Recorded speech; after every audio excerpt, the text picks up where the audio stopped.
होता है प्रिय माने अच्छा, और व्रत अर्थात संकल्प। जिसने अपने जीवन में सुंदर संकल्प लिया वही प्रिय व्रत है। तो हम और आप व्रत का मतलब क्या समझते हैं? आज हमारा व्रत है भाई, जाओ बाजार जाओ, सुंदर सुंदर फल लेकर आओ, और दिन भर खाएंगे, शाम को बोलेंगे आज तो हम व्रत है, भूख के मारे जान निकल रही। जब आपने दिन भर खाया है तो फिर व्रत किस काम का है? व्रत भूखे रहने से व्रत नहीं कहा जाता है। भूखे रहना मतलब व्रत नहीं होता है। व्रत का अर्थ होता है संकल्प, माने भगवान के सामने हमारी ये संकल्प लेते हैं कि हम ये काम करना छोड़ देंगे। जो भी हमारे भीतर बुराई है उसको त्यागने का संकल्प लो। झूठ बोलते हो, गलत काम करते हो, चोरी करते हो, डकैती करते हो, ज्यादा बोलते हो, बुरा बोलते हो, कुछ भी अपने एक बुराई का त्याग कर दो, वही तुम्हारे लिए व्रत होता है। यहाँ कार्तिक मास का व्रत होता है, 1 महीने व्रत किया जाता है। और ऐसे हमारे उधर तो इतना मंगाते हैं भाई, 10-10 दिन तक रख लेते हैं, पहले से खाते रहते हैं दिन भर, और शाम को फिर चूल्हे में बना करके वो रोटियां चूल्हे में बना करके वो खाते हैं।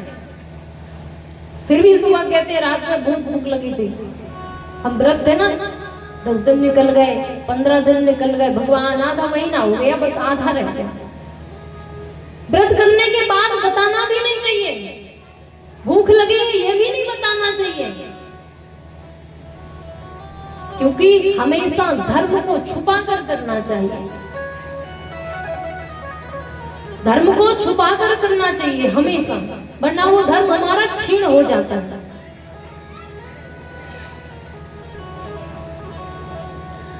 आज प्रिय व्रत के बारे में भगवान श्री सुखदेव जी महाराज वर्णन करते हैं कि राजा प्रियव्रत की सूर्य भगवान से ठन गई। युद्ध हुआ, युद्ध के परिणाम स्वरूप आज प्रियव्रत को भी भगवान सूर्य के समान रथ प्राप्त हुआ। उन्हीं प्रियव्रत राजा के यहाँ पुत्र हुआ आग्नेन्द्र, आग्नेन्द्र के नाभि के ऋषभदेव, ऋषभदेव के पुत्र हुए 100। ऋषभदेव संत थे, अपने आश्रम में सायंकालीन बेला में सत्संग किया करते थे। अपनी पत्नियों को बिठाया, अपने पुत्रों को बिठाया और भगवान की कथाओं के बारे में चर्चा करते थे। चर्चा करी, भगवान की महिमा बताई। तो उनके एक पुत्र थे जिनका नाम था भरत। आज भरत जी को लगा कि हमारे पिता ऋषभदेव जी इतना ज्ञान की बातें बताते हैं, धर्म की बातें बताते हैं, और हमें भी धर्म करना चाहिए, हमें भी पुण्य अर्जन करना चाहिए, भगवान की भक्ति करनी चाहिए, सेवा करनी चाहिए। क्या करें? जंगल में चले गए। जंगल में गए महाराज तो भजन करने लगे। भजन का प्रभाव, दिन रात भजन करने लगे। इतना मन लगा भजन में कि खाली भजन ही करने लगे। एक बार भगवान से पूछा कि भगवान आपको भक्तों में सबसे प्रिय कौन है? कौन सा आश्रम के जीव आपको प्रिय लगते हैं? तो भगवान ने कहा कि हमें गृहस्थ वाले भक्त बड़े प्रिय लगते हैं। किसी ने पूछा क्यों? तो परमात्मा ने बताया कि जो अपने घर को त्याग कर भजन करता है उसके पास भजन के अलावा और कुछ काम नहीं होता। जब जंगल में अकेले हैं, ना परिवार है ना घर है, जो मिल गया सो खा लिया और भजन किया। लेकिन अपने परिवार में रहकर देखो, जब परिवार है हमारा तो हमें धन की भी आवश्यकता है, हमें मकान की भी आवश्यकता है, हमें वस्त्रों की भी आवश्यकता है, समाज के अनुसार रहने की भी आवश्यकता है। भोजन भी बनाना है, खेती भी करनी है, उपज भी करनी है, व्यवसाय भी चलाना है, परिवार भी चलाना है, बच्चों को भी पढ़ाना है। और इतने सब कामों में से समय को निकालकर जो भगवान भजन कर ले, उससे बड़ा भक्त कौन हो सकता है। इतना सारा बोझ रहता है हमारे ऊपर, उसके बाद भी हम भगवान का भजन कर लेंगे। तो भगवान कहते हैं कि हमें ऐसे भक्त बड़े प्रिय लगते हैं। गृहस्थ, हम और आप गृहस्थ हैं, जो विवाह करता है, परिवार में रहता है, वो गृहस्थ भक्त कहलाता है। आज भरत जी महाराज वो ऋषि है, लेकिन हम महाराज बोलते हैं, पर वो महाराज नहीं है, वो ऋषि है। जल की धारा में खड़े होकर के मंत्र जाप करते थे, माला का जाप करते थे। ब्रह्म बेला में एक दिन का समय गर्भस्थ हिरणी उस जल की धारा को पार कर रही थी। हिरण का अर्थ समझते हैं, हिरण की पत्नी हिरण, तो वो गर्भ से थी, पेट से थी।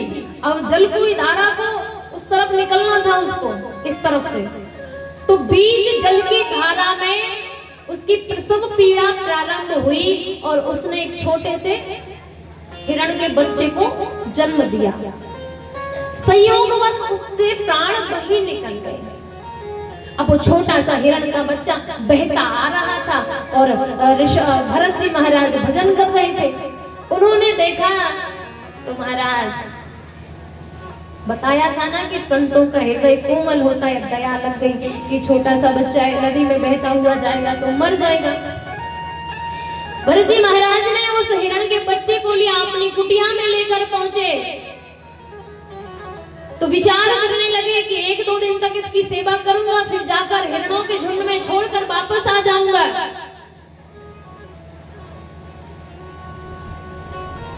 एक दिन हुआ, 2 दिन हुआ, 10 दिन हुआ, उनके मन में भाव आया कि अभी ये छोटा है, इसका थोड़ा और पालन पोषण करना चाहिए।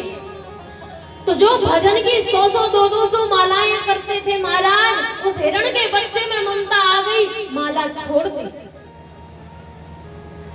अब तो सारा दिन उस बच्चे को नहलाते हैं, खिलाते हैं, पिलाते हैं, सुलाते हैं, सारा समय उसमें चला जाता। अब भगवान का भजन नहीं होता। और महाराज एक बार जैसे हमारा ध्यान छूट जाता है ना, उसी प्रकार का भजन होता है। अगर आप में आदत डल गई ना तो डल जाएगी, और आदत नहीं बनी तो फिर माला ऐसे ऐसे करोगे, जवाई बार-बार लोगे। तो माला छूट गई, और माला छूटने का प्रभाव हुआ कि जब भरत जी की मृत्यु हुई तो वो अंत में हिरण बने। भरत जी का दूसरा जन्म हिरण के रूप में हुआ, लेकिन भरत जी को अपने पूर्व जन्म की सारी बातें याद थी। एक समय जंगल में संकर्षण हुआ महाराज, आग लग गई, सारे जीव जंतु भागने लगे। भरत जी ने सोचा कि इससे सुनहरा अवसर अब कहाँ होगा, उसी जंगल में जलकर अपनी देह का त्याग कर दिया। भरत जी का तीसरा जन्म होता है अंगिरस नाम के पंडित जी के यहाँ। जैसे ही जन्म लिया, थोड़े से बड़े हुए महाराज, और ब्राह्मणों का काम क्या है, जल्दी से कथा सीख लो, कुछ नहीं तो सत्यनारायण तो ही सही, कुछ ज्यादा अधिक नहीं कर पाओगे तो सत्यनारायण की कथा सुना लेंगे, पेट भरने के लिए कुछ तो होना चाहिए। तो अंगिरस पंडित जी ने कहा कि तुम वेद अध्ययन करो और जो पूजा पाठ का काम है सो यजमानों के घर जाया करो। अब भरत जी को अपने दोनों जन्मों की कथा याद थी। भरत जी ने विचार किया कि अगर मैंने पूजा पाठ का काम सीख लिया, पैसा मिलेगा, तो घर वाले कहेंगे जाओ पूजा करो, पैसा आएगा, मेरा काम यही हो जाएगा, क्या करूं। अब उनके पिताजी थे ना, वो उनको रोज एक श्लोक सिखाते थे। दिन भर सिखाया, शाम को पूछा सुनाओ, बोले हमें नहीं पता। दिन भर सिखाया, शाम को पूछा श्लोक बताओ, बोले हमें याद ही नहीं है, हमें नहीं समझ आया। तो जड़ का अर्थ होता है पत्थर, जड़ माने निर्जीव वस्तु। तो कहा इसकी बुद्धि निर्जीव है, जड़ है, पत्थर के समान है, कुछ समझ में ही नहीं आता, इसका नाम जड़ भरत रख दो। और महाराज जो काम नहीं करता है, जो पैसा नहीं कमाता है, संसार में, घर में, परिवार में उसकी कोई पूछ नहीं होती, उसकी कोई कीमत नहीं है। पंडित जी को लगा कि हमारा बालक है, कुछ करता धरता नहीं, चलो निकलो घर से। अब जड़ भरत जी घर से निकल गए, मार्ग में पहुंचे तो राहुगढ़ नाम का राजा आ रहा था। 4 कहार वाले होते हैं ना, जो पालकी को ढोते हैं, कहारों बोलते हैं, जो पालकी में लगे होते हैं ना। पालकी में 4 लोग होते हैं, 2 लोग आगे पकड़ते हैं, 2 लोग पीछे, बीच में कोई बैठ जाता है। जैसे अभी दुल्हन की डोली नहीं जाती, डोली समझते हो ना, डोली में बैठ के फिर ससुराल जाते हैं, उसे पालकी भी कहते हैं। तो पालकी में राजा बैठा हुआ था राहुगढ़। अब उसमें से एक कहारा थोड़ा अस्वस्थ हो गया, बीमार हो गया, तो कहा रास्ते में जो भी मिले उसको लगा लेना पालकी में और इसको हटा देना। मार्ग में मिले जड़ भरत जी, तो उनको ही लगा लिया महाराज। अब जड़ भरत जी का नियम था कि वो 4 पग आगे की भूमि को देख करके पैर आगे रखते थे, माने हमारे पैर के नीचे कोई जीव ना आ जाए और वो मर ना जाए। विचार करना, जड़ भरत जी कहते हैं कि कोई भी जीव हमारे पैर के नीचे ना आ जाए। और आज का जो जीव है वो कहता है कि हमारी क्षुधा पूर्ति, मतलब हमारा पेट भरे, उसके लिए तमाम जीवों को मार देते हैं और खा जाते हैं। यहाँ पे तो नहीं खाता कोई, मांस मदिरा खाते हो? कोई नहीं खाता? अरे वेज नॉन वेज कोई नहीं खाता ना, फिर ठीक है। तो कोई कोई जीव क्या करते हैं महाराज, भूख लगती है तो उनका ये भोजन बड़ा स्वादिष्ट होता है और बस खाने लगते हैं। लेकिन वो ये नहीं समझते कि तुम खा तो रहे हो, लेकिन उसका पाप कितना है। भगवान श्री कृष्ण कहते हैं कि जीव दया सो मम दया, कृष्ण कही सोबा। हम थोड़े से पेट भरने के लिए जीव की हत्या कर देते हैं। एक बात बताओ, चाहे कुछ भी खा लो, जैसे ही गले में पहुंचा क्या जीभ में स्वाद रहता है? गले में भोजन जैसे ही पहुंच जाता है स्वाद खत्म हो जाता है, चाहे तुम कुछ भी कितना ही अच्छा खा लेना, जब तक वो मुख में है तब तक स्वाद है। अब उस जरा से स्वाद के लिए हम कितना पाप अपने सिर पर रख लेते हैं। लेकिन फिर भी हम लोग क्या सोचते हैं कि जो पाप करते हैं वो तो प्रसन्न हैं और जो भगवान का भजन करते हैं वो दुखी हैं। अभी बताया ना कि भगवान हमेशा अपने भक्तों की परीक्षा लेते हैं, तब जाकर अपनी शरणागति प्रदान करते हैं। तब वो उछल उछल कर चल रहे थे, अब राहुगढ़ बैठा था तो उसके सिर में पटली लग रही थी। क्रोध आया, कौन है, किसको लगा लिया, इसको चलना भी नहीं आता, हमारे सर में चोट लगती है, बार बार उछल रहा है। तो उसके जो कहारे थे, सैनिक थे, उन्होंने कहा भगवान हम तो सही चल रहे हैं, ये जो नया लगाया है ना हट्टा कट्टा सा, ये अच्छे से नहीं चलता।